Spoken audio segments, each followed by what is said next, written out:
Hello everyone, welcome you all in this video. और आज मैं आपसे डिस्कस करने वाला हूं डिफेंस एग्जाम के बारे में कि हमारे इंडिया में कितने तरह के डिफेंस एग्जाम होते हैं, कौन सा एग्जाम किस क्लास के बाद हम दे सकते हैं, कौन सा एग्जाम हम 12th के बाद दे सकते हैं, कौन सा एग्जाम हम ग्रेजुएशन के बाद दे सकते हैं, इनका एलिजिबिलिटी क्राइटेरिया क्या है, इनकी एज लिमिट क्या है, इनका सिलेबस क्या है। तो आज मैं आपको इस वीडियो में सारी इंफॉर्मेशन देने वाला हूं। तो आइए स्टार्ट करते हैं आज का वीडियो। सबसे पहले आज हम जो डिस्कस करने वाले हैं ये डिफेंस एग्जाम की डिटेल है। सबसे पहले जो हम जानकारी ले रहे हैं इस बारे में कि डिफेंस एग्जाम जो है वो कितने तरह के होते हैं। सबसे पहले हमारा जो एग्जाम है वो है CDS, combined defence services. Second जो हमारा एग्जाम है ये है सीएपीएफ यानी सेंट्रल आर्म पुलिस फोर्सेस। इसके बाद एनडीए, नेशनल डिफेंस एकेडमी या नेवल एकेडमी। इसके बाद जो चौथा हमारा एग्जाम है वो है air force X and Y group का। इन एग्जाम के लिए अलग अलग क्वालिफिकेशन है जिसका डेटा मैंने अगली स्लाइड्स में मेंशन करके रखा है। तो मैं नेक्स्ट स्लाइड पे चलता हूं। सबसे पहला जो हमारा फर्स्ट एग्जाम है ये है सीडीएस, कंबाइंड डिफेंस सर्विसेज। जो ग्रेजुएशन वाला बच्चा इसका फॉर्म फिल कर सकता है। इसका जो एग्जाम है ये यूपीएससी कंडक्ट कराती है और ये 1 साल में 2 बार होता है। हर 6 महीने में 1 बार ये एग्जाम होता है। इस एग्जाम को निकालने के बाद अलग अलग आपको 4 डिपार्टमेंट में पोस्टिंग मिलती है। पहला डिपार्टमेंट होता है आईएमए, दूसरा डिपार्टमेंट ओटीए, तीसरा डिपार्टमेंट आईएनए और चौथा डिपार्टमेंट आईएएफए। आईएमए का फुल फॉर्म होता है इंडियन मिलिट्री एकेडमी। इसके बाद जो ओटीए है वो होता है ऑफिसर्स ट्रेनिंग एकेडमी। आईएनए जो है इंडियन नेवल एकेडमी और आईएएफए यानी इंडियन एयरफोर्स एकेडमी। सबसे पहले मैं आपको बताता हूं इन अलग अलग डिपार्टमेंट में जाने के लिए आपका क्वालिफिकेशन क्या क्या होना चाहिए। आपका जब फॉर्म फिल करते हैं तो आपसे वो आपके सीक्वेंस मांगेगा कि भाई कौन से डिपार्टमेंट के लिए आप चूज कर रहे हैं, तो उसके हिसाब से आपका एलिजिबिलिटी यानी आपका क्वालिफिकेशन होना चाहिए। आईएमए का मतलब है इंडियन मिलिट्री एकेडमी और ओटीए का मतलब है ऑफिसर्स ट्रेनिंग एकेडमी। इन दोनों के लिए आपको क्वालिफिकेशन जो है वो ग्रेजुएशन चाहिए, ग्रेजुएशन विद एनी स्ट्रीम। किसी भी स्ट्रीम से आप ग्रेजुएट हो तो आप ये दोनों डिपार्टमेंट के लिए फिल कर सकते हैं।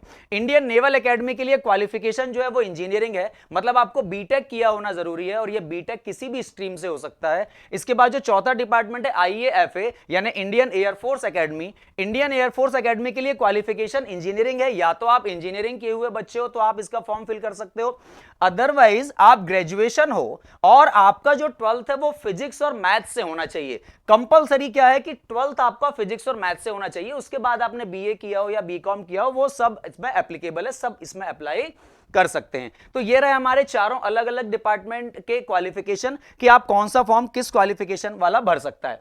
अब हम बात करते हैं इसकी एज लिमिट के बारे में। तो बेटा जो आईएमए है उसमें 19 से 24 साल तक के बच्चे फॉर्म फिल कर सकते हैं, यानी लोअर जो लिमिट है वो है 19 से आप कम नहीं होने चाहिए और 24 से आप ज्यादा नहीं होने चाहिए। इसके बाद जो आईएनए है Indian naval academy, Indian naval academy की एज लिमिट है 19 टू 22 ईयर्स, 19 से कम नहीं होना चाहिए और 22 से ज्यादा नहीं होना चाहिए। इसके बाद जो तीसरा है OTA officers training academy. Officers training academy के लिए जो एज लिमिट है वो 19 टू 25 ईयर्स है। एग्जाम पैटर्न जो इसका होता है, इसमें बेटा 3 पेपर होते हैं टोटल, इंग्लिश लैंग्वेज का, जनरल नॉलेज का और एलिमेंट्री मैथमेटिक्स का। तो जो इंग्लिश लैंग्वेज का पेपर है वो 100 मार्क्स का होता है और इसमें 120 क्वेश्चन होते हैं। जनरल नॉलेज का जो पेपर है वो 100 मार्क्स का होता है और इसमें भी 120 क्वेश्चन होते हैं। एलिमेंट्री मैथमेटिक्स का जो आपका पेपर होता है ये भी 100 मार्क्स का होता है, लेकिन इसमें 100 क्वेश्चन होते हैं। जैसा आप देख पा रहे हैं 100 मार्क्स के तो तीनों हैं, लेकिन इसमें क्वेश्चन 120 है, इसमें भी क्वेश्चन 120 है और इसमें जो क्वेश्चन है ये कितने हैं, 100 है। अलग अलग डिपार्टमेंट के लिए आपको अलग अलग एग्जामिनेशन देना, अलग अलग पेपर देना जरूरी है। तो मैं आपको इसके बारे में थोड़ा सा डिटेल बताता हूं। जैसे देखें, अगर मान लीजिए कोई बच्चा जो आईएमए में जाना चाहता है तो याद रखें इंडियन मिलिट्री एकेडमी के लिए आपको इंग्लिश लैंग्वेज का पेपर देना जरूरी है। इसके बाद आपको जनरल नॉलेज का पेपर देना भी जरूरी है। इसके बाद आपको एलिमेंट्री मैथमेटिक्स का भी पेपर देना जरूरी है। इसके बाद अगर आप इंडियन नेवल एकेडमी में जाना चाहते हैं तो आपको ये वाला और ये वाला तीनों पेपर देना पड़ेगा। इसके बाद अगर आप ये वाली एकेडमी में जाना चाहते हैं एयरफोर्स एकेडमी में, तो भी आपको ये वाला पेपर, ये वाला पेपर, ये वाला पेपर तीनों देने पड़ेंगे। लेकिन अगर आप ओटीए के लिए जाना चाहते हैं यानी आप ऑफिसर्स ट्रेनिंग एकेडमी के लिए जाना चाहते हैं तो आपको सिर्फ पहले वाले दोनों पेपर देना है, यानी आपको इंग्लिश और जनरल नॉलेज का पेपर देना है। आपको इसमें मैथमेटिक्स वाला जो पेपर है ये नहीं देना है, लेकिन बाकी तीनों डिपार्टमेंट में जाने के लिए आपको तीनों पेपर देना कंपलसरी है। आगे बढ़ते हैं। नेक्स्ट सीएपीएफ का जो हमारा नेक्स्ट एग्जाम होता है, ये होता है सेंट्रल आर्म पुलिस फोर्सेस। इस सीएपीएफ के एग्जाम से आपको असिस्टेंट कमांडेंट की जो है पोस्ट मिलती है। इसकी कंडक्टिंग बॉडी जो है ये भी यूपीएससी है, ये यूपीएससी एग्जाम कंडक्ट कराता है। और ये जो एग्जाम है ये 1 साल में एक ही बार होता है। जो ये वाला एग्जाम है 1 साल में ये एक ही बार होता है।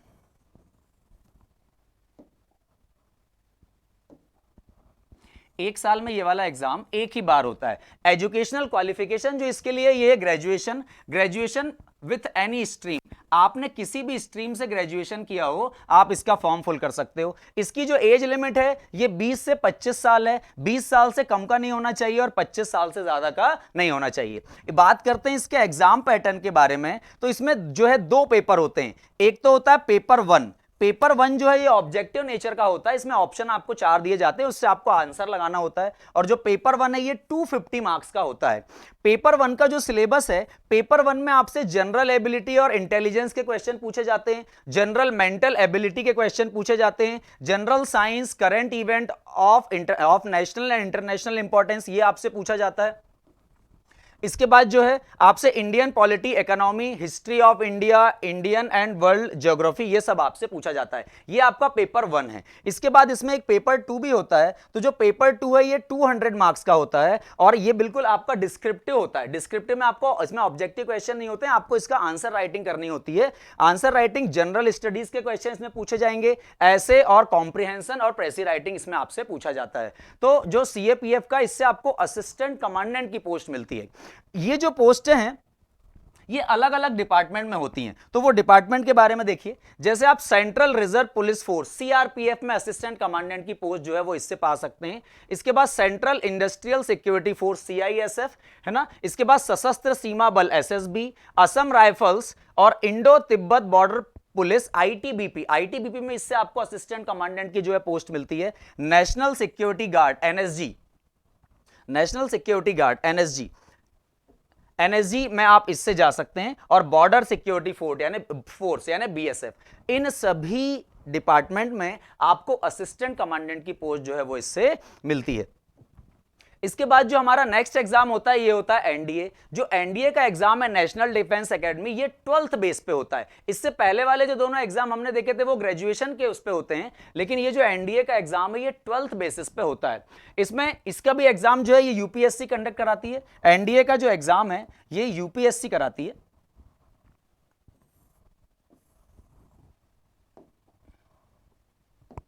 एनडीए का जो एग्जाम है ये यूपीएससी लेती है।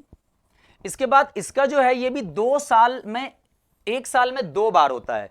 जो इसका टाइमिंग है ये 2 साल में 1 बार होता है, हर 6 महीने में 1 बार। क्वालिफिकेशन की अगर बात करें तो आप साइंस से 12th पास होना चाहिए। साइंस में मतलब पीसीएम, फिजिक्स, केमिस्ट्री और मैथ्स से आपका 12th पास होना चाहिए। और 12th आपका विद 60%, मिनिमम 60% मार्क्स आपके होने चाहिए। एज लिमिट जो होती है इसकी ये होती है 16.5 ईयर से 19 ईयर। 16.5 साल से 19 साल तक के बच्चे जो हैं इस फॉर्म को फिल कर सकते हैं। इसका एग्जाम पैटर्न जो होता है ये होता है, पेपर 1 में मैथमेटिक्स के क्वेश्चन पूछे जाते हैं। मैथमेटिक्स के जो क्वेश्चन होते हैं ये 120 क्वेश्चन होते हैं 300 मार्क्स के, है ना। इसके बाद सिलेबस जो है इसमें आपसे 11th और 12th की मैथमेटिक्स ही जनरली पूछी जाती है। Algebra, trigonometry, analytical geometry, differential calculus, differentiation, integration, ये सब चीजें आपसे पूछी जाती है। एल्जेब्रा, स्टैटिक्स यानी सांख्यिकी, जो हम 12th का लास्ट वाला चैप्टर है सांख्यिकी, वो इसमें हमसे पूछा जाता है। और इसके अलावा प्रोबेबिलिटी के भी इसमें इससे क्वेश्चन पूछे जाते हैं। ये रही पेपर 1 की बात। पेपर 2 जो होता है ये जनरल एबिलिटी पे बेस्ड होता है। ये 600 मार्क्स का होता है और इसमें टोटल क्वेश्चन जो पूछे जाते हैं 250 क्वेश्चन होते हैं। पेपर 2 के 2 पार्ट होते हैं, सेक्शन 1 और सेक्शन 2। सेक्शन 1 जो होता है ये इंग्लिश का होता है, 200 मार्क्स का पेपर होता है और इसमें ग्रामर, वोकैबुलरी और कॉम्प्रिहेंशन के क्वेश्चंस होते हैं। सेक्शन बी जो है ये जनरल नॉलेज पे बेस्ड होता है। जनरल नॉलेज 400 मार्क्स के इसमें क्वेश्चन पूछे जाते हैं। फिजिक्स होता है, chemistry, general science, history, geography और करंट अफेयर्स। तो ये जो है एनडीए का एग्जाम का पैटर्न है और इस एग्जाम को आप 12th के बाद दे सकते हैं। इस एग्जाम को आप 12th के बाद दे सकते हैं। इसके बाद जो एक और एग्जाम होता है जो कि 12th बेसिस पे होता है, यह है एयरफोर्स का exam, X and Y group. X and Y group जो है ये भी 12th पास वाला बच्चा दे सकता है। देखें, इसका जो एक्स और वाई ग्रुप का एग्जाम है इसमें क्वालिफिकेशन होता है 12th। ये एक्स ग्रुप के लिए आपको क्वालिफिकेशन क्या चाहिए, 12th पास, और वाई ग्रुप के लिए भी आपको क्वालिफिकेशन बेटा क्या चाहिए, 12th पास। लेकिन इसमें जो 12th पास है वो साइंस स्ट्रीम से होना चाहिए विद 60% मार्क्स, मतलब आप साइंस से 60% मार्क्स के साथ 12th पास होने चाहिए। लेकिन जो वाई ग्रुप है, वाई ग्रुप में 12th एनी स्ट्रीम से आप चल सकते हैं, और इसमें भी 50% मार्क्स इसमें होने चाहिए, इसमें 50% मार्क्स जो है होने चाहिए। एक्चुअली ये वाली जो पोस्ट है ये टेक्निकल पोस्ट है, इसलिए इसमें साइंस सब्जेक्ट मांगता है, लेकिन ये वाली नॉन टेक्निकल पोस्ट है तो इसमें सब्जेक्ट कोई भी हो सकता है 50% मार्क्स से। इसके बाद इसका एग्जाम का जो वो है क्या कहते हैं, एग्जाम का जो पैटर्न है वो ये है कि ये जो पेपर है ये 70 मार्क्स का होता है, 70 मार्क्स का पेपर होता है, कौन सा, एक्स ग्रुप का। 70 मार्क्स का जो हमारा पेपर है ये होता है एक्स ग्रुप का। 70 मार्क्स में 25 क्वेश्चन जो है वो जीएस प्लस रीजनिंग के होते हैं, जीएस और रीजनिंग 25 मार्क्स, 25 मार्क्स जो होता है वो इंग्लिश का होता है, और 20 क्वेश्चन जो होते हैं ये जो होते हैं आपके मैथमेटिक्स के होते हैं। और अगर इसकी बात करूं तो ये पेपर जो है 50 मार्क्स का होता है। इस 50 मार्क्स में जीएस और रीजनिंग, 25 जीएस और रीजनिंग होते हैं, और जो 25 मार्क्स हैं वो इंग्लिश के होते हैं।